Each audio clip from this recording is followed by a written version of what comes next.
Okay, today we're going to be making the widget that you see in the upper right hand corner here in the isometric view for the ME366 class. And if we take a look at the widget and how that would be created in a 3D CAD environment, we look at a square base that we're going to extrude. The next piece of that appears to be a square cross section that transitions into a circular cross section.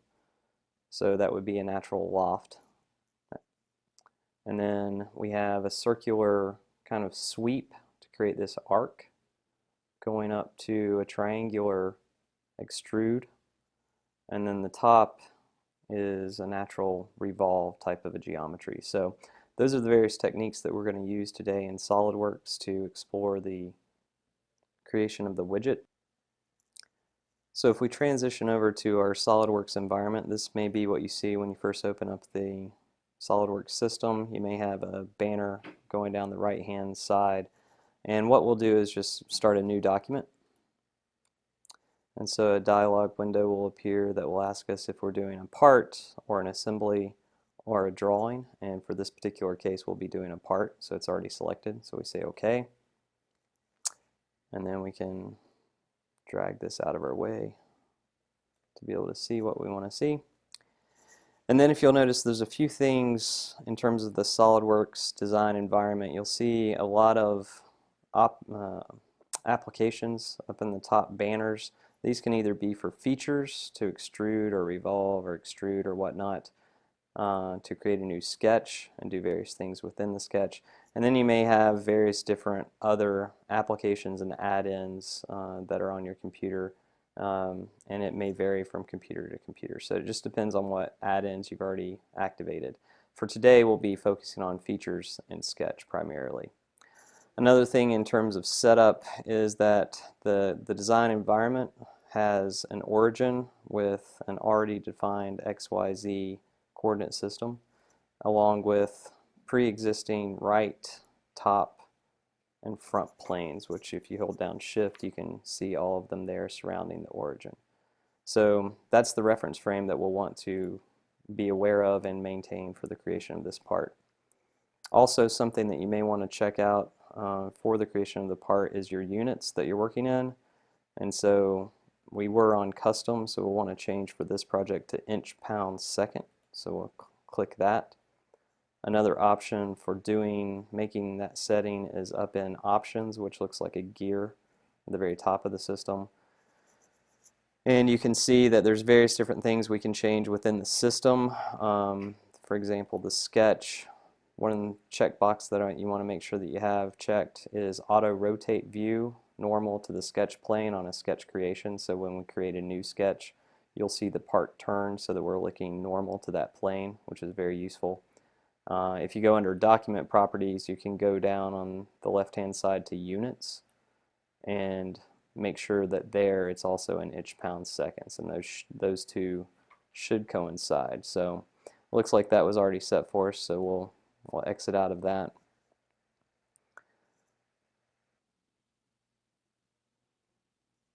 Okay, so now if we want to start with the actual creation of our part, we'll go back to our drawing file and look at the base of the part and the dimensions for that, so we see what general shape we're looking for. And it appears that it's going to be 1 inch wide by 1 inch long, and it's going to extrude up 1/4 inch. So those are the basic dimensions that we need to know for our extrusion.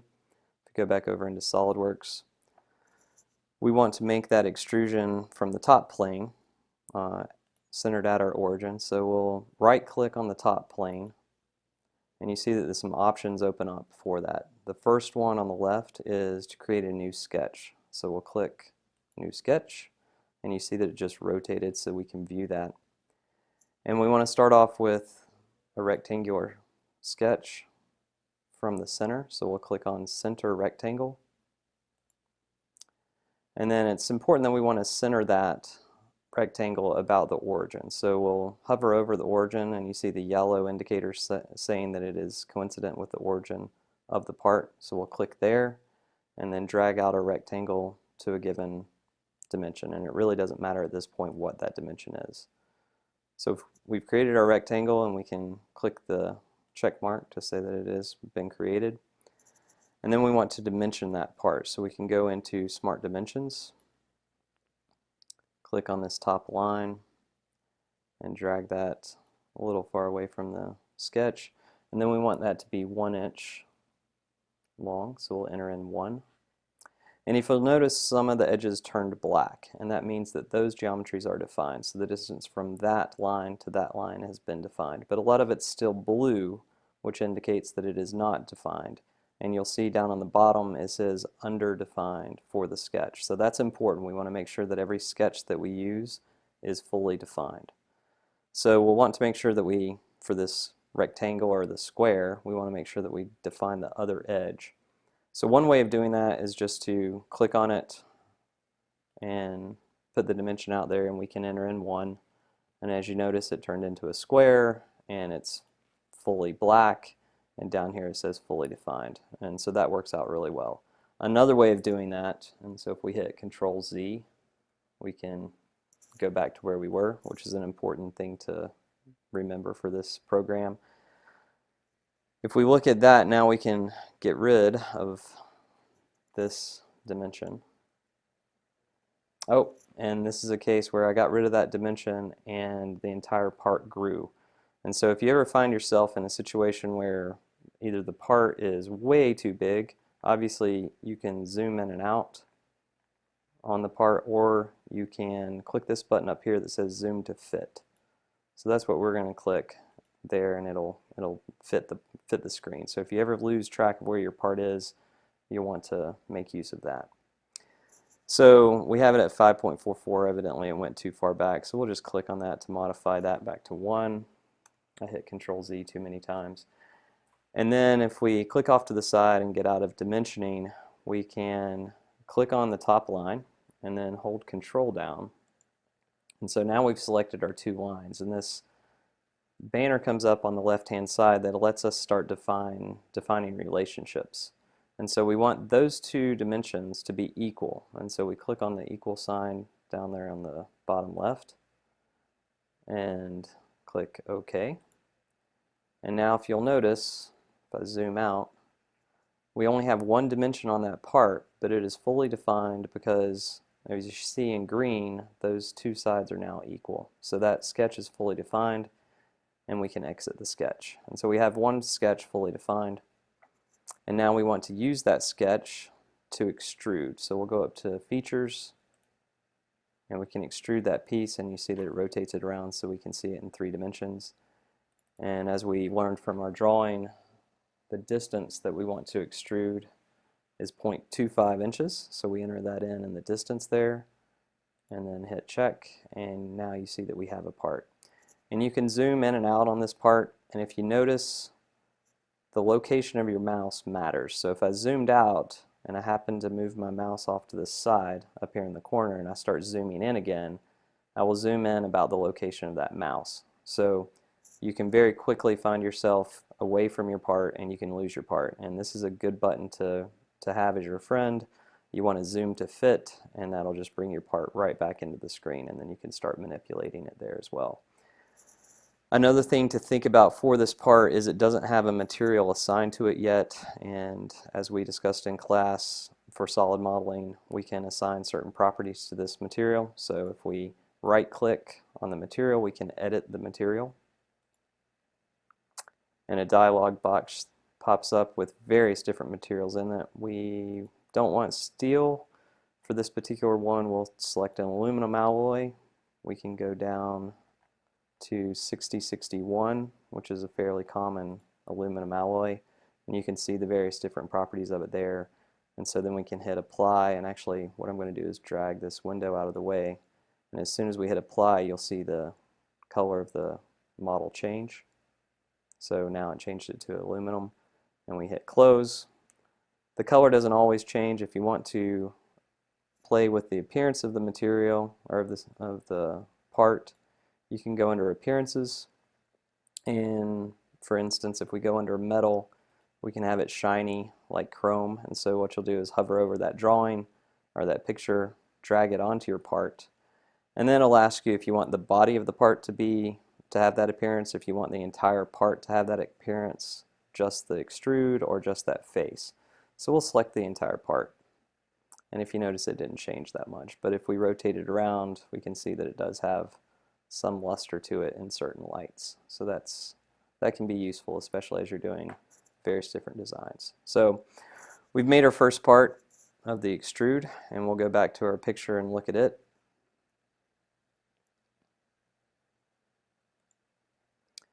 And we see that the next part is a square going up to a circle. And so the dimensions on the square appear to be 1/2 inch by 1/2 inch. So we have those dimensions there. And then the circle is coincident with that. So it's tangent to that square. And the width or the height of that structure is also 1/2 inch. So that gives us the dimensions that we need for our loft. So we'll go back to our part, and that square will start on this top face, so we can right click just on that face, and you can see options come up for creating a new sketch on that face. So we'll select that, and it'll bring it up and show us our origin. And so what we're going to do, we could draw another square just like we did before, but just to show a different option, we can say offset entities. So we can click on this, and you'll see that it created the edges from our square, and it asked us how far we wanted those to be offset. And so we'll select 0.25 for the offset distance, and you can see now it's on the outside of our square instead of on the inside. So what we'll want to do is click the button that says reverse in order to reverse directions. And since our entire square was 1 inch by 1 inch, by coming in 1/4 inch on each side, now we have a 1/2 inch square. So we'll click yes on that, and so you can see it's already defined with a single parameter, and the sketch is fully defined, so that's good. So we can exit our sketch. We have that one done. Now if you recall, the circle that we want to loft to is located on a plane that's 1/2 inch off of this plane. So what we want to do is create a reference geometry, or a construction geometry. So we go up here to this box that says reference geometry, click on that, and we want to create a plane, a reference plane.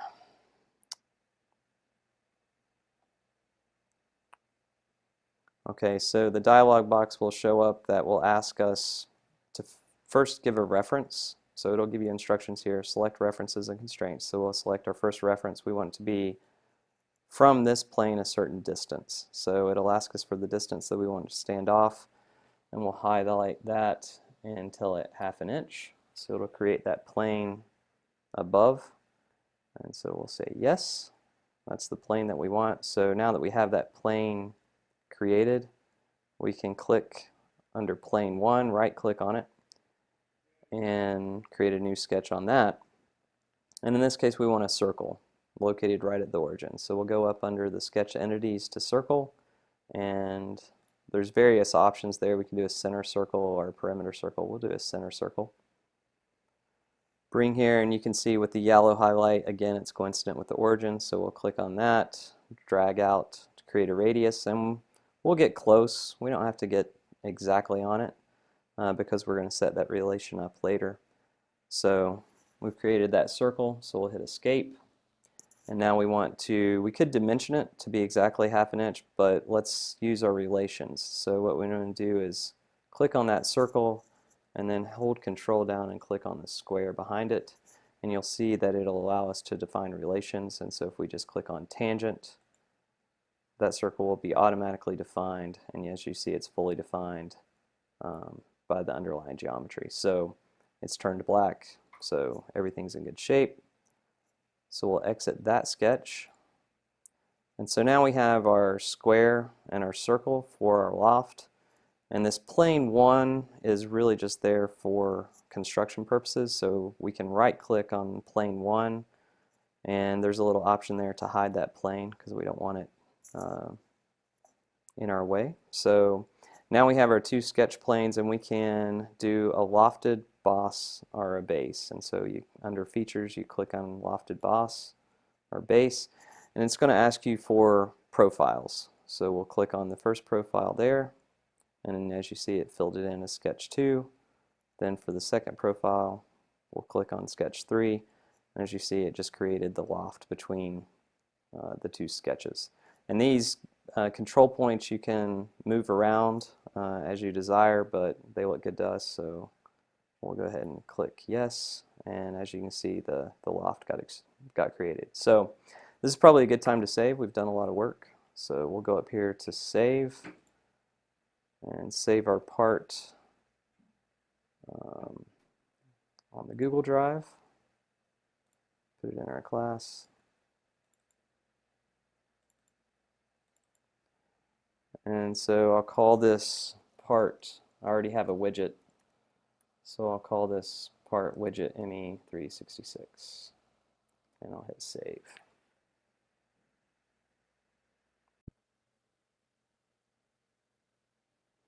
Okay, so now it's time to make the next part of the geometry, which is this swept profile going up at a straight section going 0.25 off of that face, turning at a radius, which is not defined, but I know it's 0.25 at an angle of 45 degrees, and then it has another section that's straight at 0.25. So that's the information we'll need to be able to make that next geometry.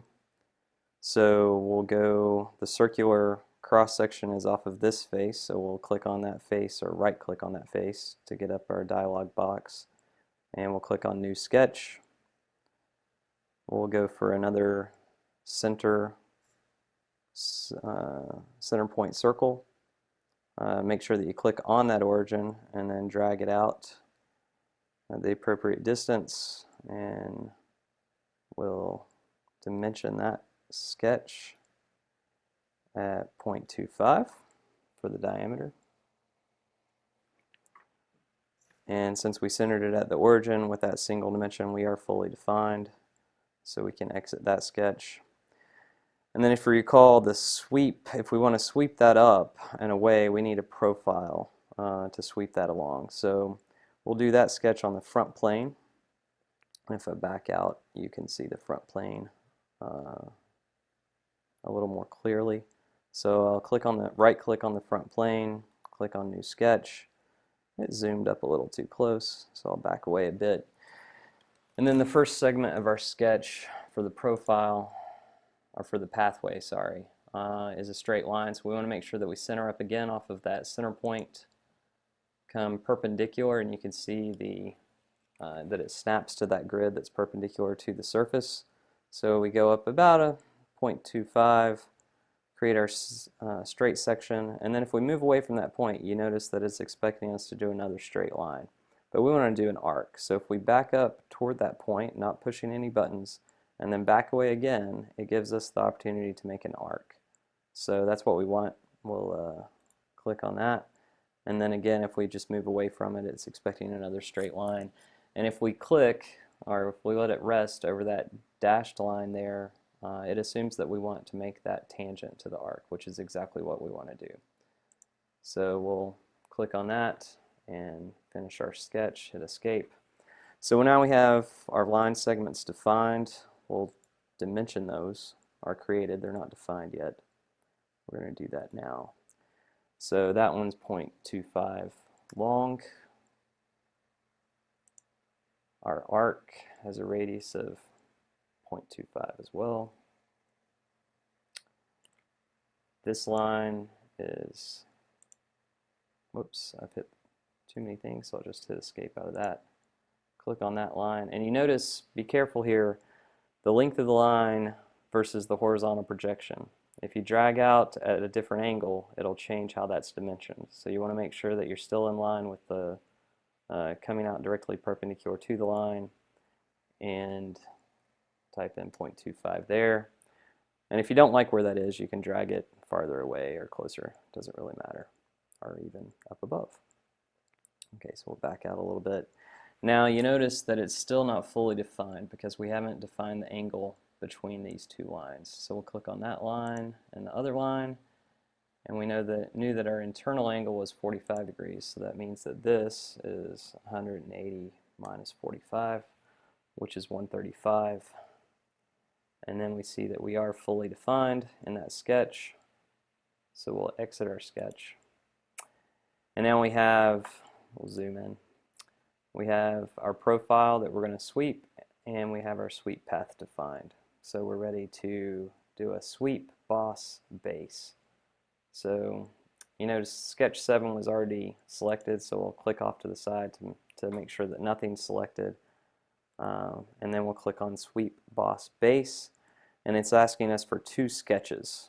And the first one it's asking for is the profile, so we'll click on our circle. Oh no, and you notice that it selected the face instead of my circle, so we want to make sure, and it's messing us up. So we want to make sure that we Control Z out of all that. Oh, it's not letting us do that. So we want to clear selections. If Control Z doesn't work, go over here and make sure that you have the right thing selected over here. So we'll clear selection on that, and then right click and clear selection on that. So you can always undo those if you get the wrong thing selected. So now we want to get back to our sketch profile, and we'll hover over our circle. It's not picking it up, so I'm going to zoom in on it. There we go. And we got our sketch 6, and then it automatically goes down looking for our path. So we'll get our sketch 7, and it correctly interpreted it as the path, so we can click on the check mark, and there we have our swept circle coming up to create that part. And you can rotate it around and see that. Of particular note, if you want preset views, you can come up here to the view orientation box, and you can either select on a particular front, side, or top view, or you can click on the standard isometric. So that's a good way to get standard views for presentations and whatnot. Okay, so we have our extruded base, our loft, and our sweep. Now we need to go back to our drawing. And it looks like the next geometry is this extruded triangular looking piece that's going to be in a different plane. So it's going to be 1 inch from the base to the top of the cutoff triangle. It's 120 degrees, so it looks like it's going to be an equilateral triangle. And this base is 0.35 wide at the top. So those are the critical pieces of information we need to create our geometry. So we'll come back here, and again, this is a geometry that we want to create. If I zoom away, you can see it needs to be created in the front plane. So I'll right click on front plane, select new sketch, zoom out a bit so we can see what we're doing. And then we want to, actually let me zoom in on that top section. We want to create the basics of our geometry. So we'll start off with the center line, and make sure that you get coincident with that center point. And then again, it'll click to show that we're trying to go perpendicular to that plane. So we'll go up a certain distance. We know that needs to be 1 inch, so we'll get close. And then we'll come out, and again, it's the yellow box there will automatically identify it as it being perpendicular to the previous line. So I think that was 0.35, so we'll go about half that. And again, you just have to get close, and then we'll come down and make the long side of our triangle. And as you notice, we're only doing half of the triangle because it is symmetric, so we can only specify half of it and then make it symmetric about the plane. So we'll come down, and as you notice, if I get close to the line that's parallel to that face, I can click on that and it'll make it coincident to that. And then I complete our geometry by going back to the starting point. So I'll escape that, and of course it's all blue because it's not defined at all, hardly. So we'll click on Smart Dimension, and we'll set this distance to be 1 inch. Okay, and this flat part across the top of our triangle was 0.35. Oh, and I selected, let me hit escape, I selected that center point instead. So you want to make sure you grab the line, and again, make sure you have the correct length identified. So that was 0.35, but of course we're only doing half of it, so we want to divide by 2. So 0.35 divided by 2, and it'll round off to the significant digits that we select within the profile. Okay, so the only other thing that we had defined was the angle between these. And it was 120 equilateral triangles, so we know the internal angle needs to be 60. Okay, so now it says that it's not fully defined. So if we hit escape, that should have fully defined the part. So one thing that we can do to try to understand why that is we can click on an edge and try to move it. And as you notice, those presets or those assumptions that we made with those dashed lines did not hold. So we'll leave it slightly off from being perpendicular to this face, and then we'll set that as a relation that we define ourselves. And so to do that, what we'll do is we've already clicked on that line, so it's light blue. We'll go up to Relations, Add a Relation. Okay, so it has line 1, and now we want to zoom in and click on, hold Control down and click on this face as well. You see it has edge and the line. And if we define those to be perpendicular, then it will snap back into place. And we click the check mark. And now if we click off to the side, now everything's black, everything's fully defined, and we should be good. So we hit Exit Sketch. So now we have a fully defined sketch for that triangular piece, and now we just need to extrude it. So we're already on the sketch, so if we just click on Extrude, and if you look at it closely, it's expecting that we want to start on the plane that we drew it on and move out to one side, and that's not exactly what we want. It does have the correct thickness of 0.25, but in this case, instead of a blind extrusion, we can click on this option here, and we can say that we want this to be a mid-plane extrusion. So if we click on mid-plane, you see how it shifted it back to extrude on both directions, and still the overall thickness is 0.25. So that's exactly what we want. So we click the check mark. And again, notice that that only gives us half of the geometry that we want. So we'll rotate it around a little bit, and it's a very simple matter of clicking that extrusion, and then what we want to do is go up here to the mirror option. So we'll click on mirror, and it's asking us for the mirror, face, or plane about what we want to make it symmetric. So we'll click on that mid-plane there, and it's automatically picked the boss extrude as being the geometry that we have interest in, and that's correct. So we'll hit yes, and now we have the geometry of interest there, which is great. Okay, so the next thing that we might want to do, they had some, if we look back at our drawing, we'll notice that these edges are rounded off, and the fillets we see up here are typically 0.1 inches. So we can fillet all of our edges at once. We'll just go under fillet, and we see that it's already set up to be 0.1 inches, so now we just need to select the particular edges of interest. So we'll zoom in on this, pick that edge, and you can see how it previews the fillet, and click on the 4 edges of our base as well, and then we'll need to zoom out.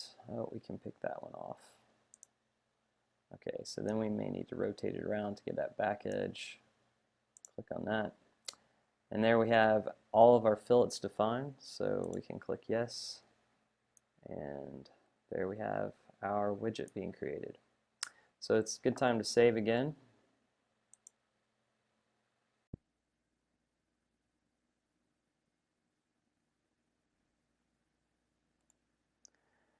Okay, and then the next thing that we'll need to create is this little revolve section at the very top. And as you see, there's a little bit of information we have about it. The diameter of the sphere on top is 0.25 inches. The center point of that sphere is 0.3 inches above that plane.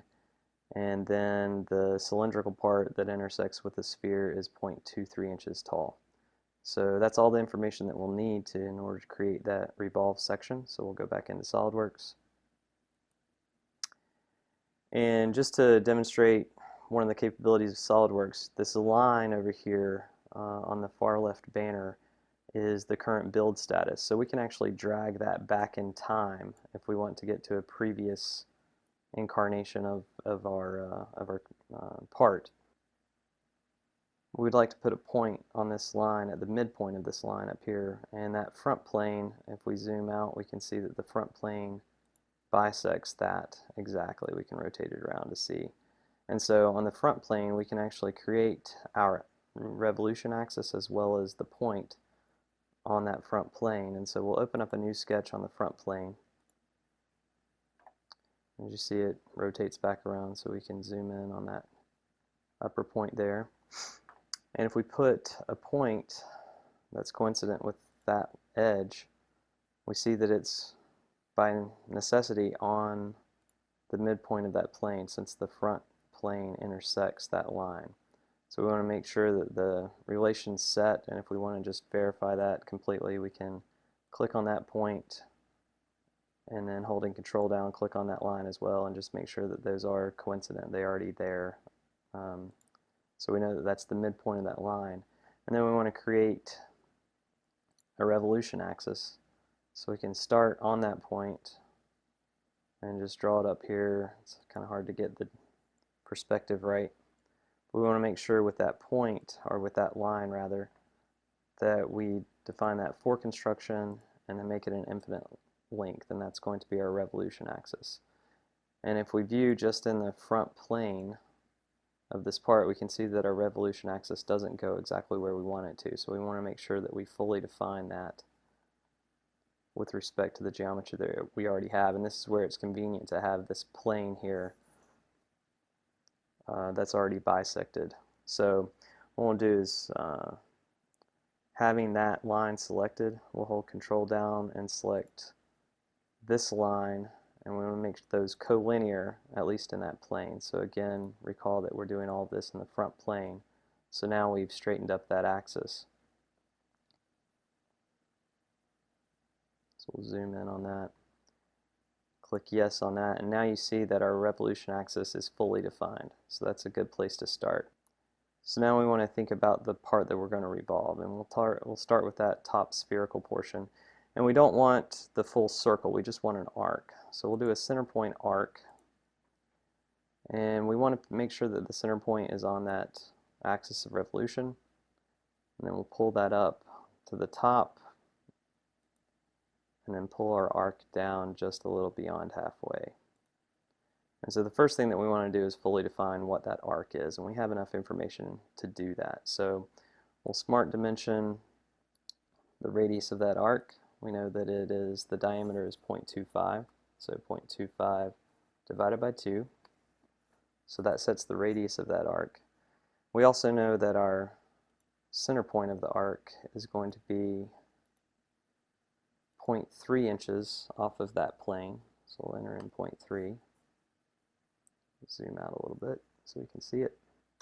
And then we also know that from this plane, the intersection of that point, it's already at 0.23 roughly. We'll make it exactly 0.23. Okay. And so now with all of those things dimensioned, you see that our arc is fully defined, and that's a really good place to start. So now we'll just fill in the rest of the cylinder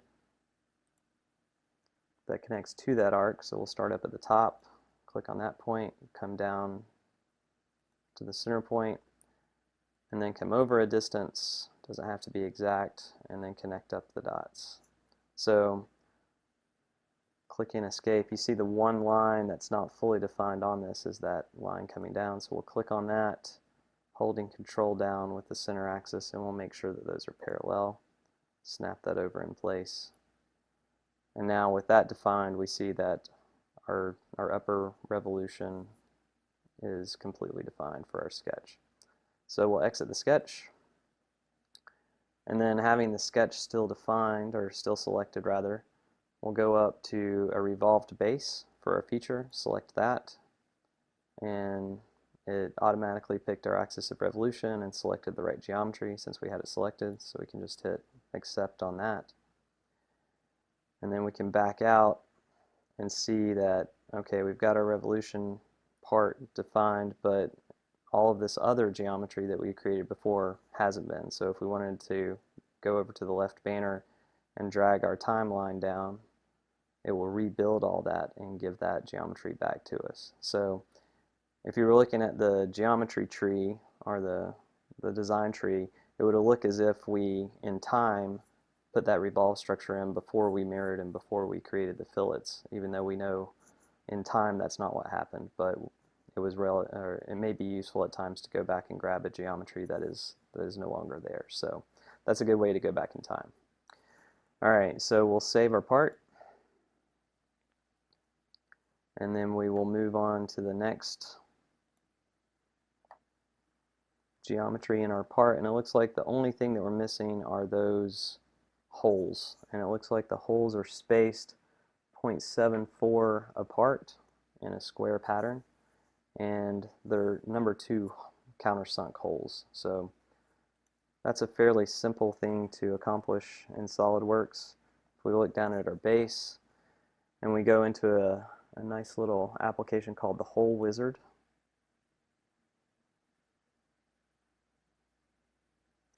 Okay, when you open up the Hole Wizard, you'll see various different hole types. We'll select counterbore holes, ANSI inch, binding head screw, it's number 2, that's already what's defined for us. The end condition is through all, so those will go through our entire part, and that's what we want. And there's several different geometry factors that we can enter in there. For the sake of this project, we'll just leave them as they are. So we have the type of hole defined. We want to identify the position.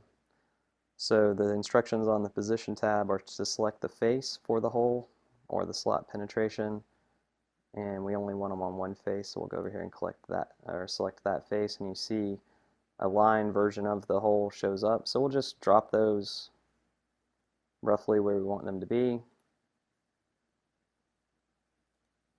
Don't have to be terribly exact because we'll define those positions here shortly. Okay, so we have our 4 holes in there. So we'll hit accept on that, and as you see, the holes got placed, although their position is not very good. So what we'll want to do, you see the geometry over here on the left-hand banner is counterbore for number 2 binding head machine screws. So we'll open that, and there's 2 sketches associated with that if we rotate our part. We'll see the first sketch is defining the geometry of the part. And that's fully defined. You can tell that it doesn't have a dashed line. The sketch that's the location for them is underdefined, and that's the minus sign that you would see over in your design tree, and that's what I'm going to be looking for underdefined sketches in your projects. So you want to make sure you get rid of all your minus signs. So we'll go in, right click on it, edit that sketch, and so now this sketch is on the top, or the front plane, or sorry, the top plane. So we'll change our view to look at the top plane, so we're looking straight down on it. Zoom in. And what we'll do here is locate those points that define the center points of those holes, and just to do something different, we'll use a corner rectangle for this one. So we'll pick one of those holes as one of the corners, bring it down and select the other point as the other corner of the rectangle, and so that'll provide us 1 point. So now if we look, these other points are located close to the corners of the rectangle, so we want to make sure that those are right on. So we'll select the points for the location of our hole and also select the point for our rectangle, and we'll make sure that those are coincident. So then we'll hit escape and do the same thing down here. Control, coincident. Okay, so now as we move those points of the rectangle, the location of our hole should go with them, which is good. So now we just need to dimension where that rectangle is on the top of that part. So if you hold down the right click and then just drag up, you'll see that an option opens up for smart dimensioning. That's just a quick way to get into the smart dimensioning. So we'll select that edge and the edge of our part, and the spacing on this was 0.74. So 0.74, we can actually do this. So we know that it's 1 inch from side to side, so we want to have those spaced at 0.74, and we want the spacing on this side to only be half of that. So we just enter in that mathematical equation to figure out that spacing there, and sure enough it'll come out at 0.13. So if we want to do the same thing on the bottom edge, again, right click, sweep up, we get into dimensioning. We can click on the bottom edge of both structures. And you notice that these have names. So this one is D2 as sketch 10. So if we just accept that for what it is right now, if we double click on this one, well, if we click on that one, why is that not? There we go. If we double click on that one, we see that it is D1 at sketch 10. So that's the name of the parameter associated with that dimension. So we just remember that, and if we click yes, then when we enter in this one, we can say that this one is equal to double quotations D1 at sketch 10 double quotations, and it highlights there to let us know that we didn't make a typo. So if we hit enter on that, so now that is defined to be equal to D1 at sketch 10, the previous dimension. And you see this little summation sign which tells you that there's a formula associated with that. So if we come in and just change this to be 10, for example, that one will automatically update so it links those two parameters, which is very useful. So we'll change that one back to 0.13. Okay. And then we can do the same thing for these other dimensions. Click on both. And now we know that it is equal to D1 at sketch 10. Yes.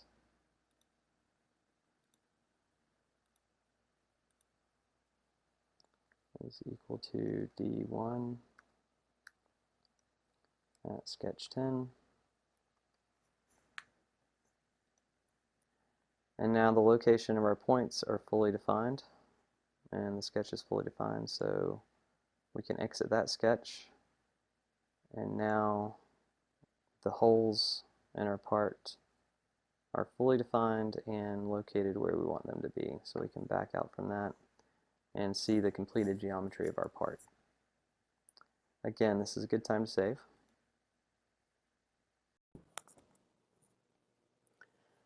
Okay, before we're finished with this part and consider it complete for submission, I want everyone to deboss their name on the front face of this part so that we can tell that you actually did it instead of just the group. So what we're going to do is go in on this front face here, create a new sketch, and rather than spelling out our names with arcs and lines and the sorts, we'll go up here to text and enter in this text box your first initial and your last name. And for the moment we'll just accept that. And you'll notice that it placed it down here at the origin. That's not really where we want it. We want it to be located up here on our part. And you'll notice that my name, even as short as it is pretty large. So double click on that to get into the edit feature for that part. And down at the bottom you'll see that it says use document font. You want to uncheck that. And then that'll allow us to go in and change the font. We can change the point size rather than just units. And I don't know, let's use a 14-point font. Okay, that looks much more appropriate. So we'll select yes on that.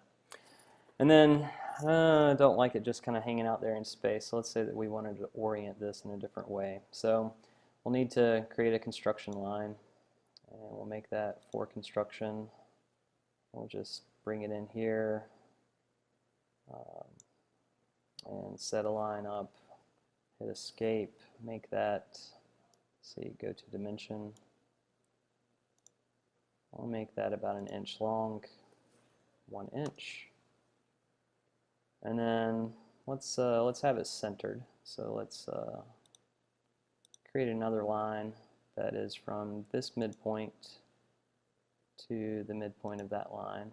And again, we'll escape. I forgot to make that for construction, so we'll click on it, identify it for construction. And then while we have that one highlighted, we'll click on the other one as well and make those perpendicular. Ooh, okay, that turned it on its side, which is okay.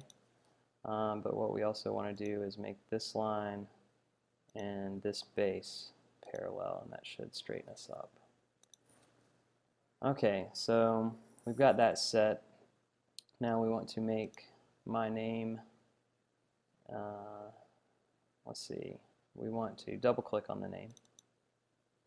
And it asks for a curve to align it to, so we'll just select our line there, and you see it naturally aligns it with that. We'll want to center it up, so you hit the center button there. And then that's it, we've got it. So the name's on there about where we want, so we'll exit the sketch, and then in order to deboss it, we'll click that sketch and we'll do an extruded cut deep into our part. It's set up to be 0.1 inches. We'll make it about 0.05 just to get a slight debossing into that part.